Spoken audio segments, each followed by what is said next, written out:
பக்தின்னு சொன்னா வெறும் சடங்குகள் இல்ல, அது நம்ம மனசுல இருக்கணும். உண்மையான பக்தி நம்ம ஆன்மாவில் இருந்து வற்ற ஒரு இனிய மெட்டு மாதிரி.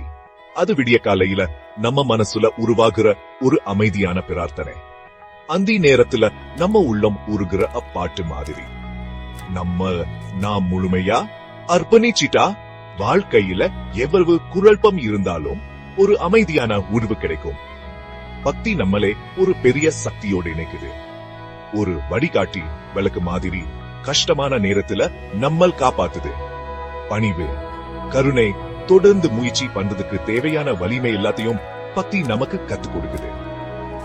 ஒவ்வொரு நல்ல செயல்லையும் நன்றி ஓட இருக்க, ஒவ்வொரு கணத்திலையும் பக்தியோட உண்மையான அர்த்தத்தை கண்டுபிடிக்கலாம்.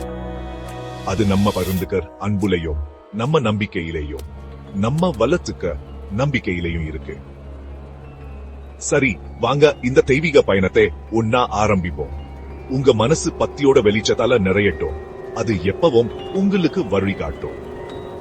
பக்தியோட இருங்க, நல்லா இருங்க.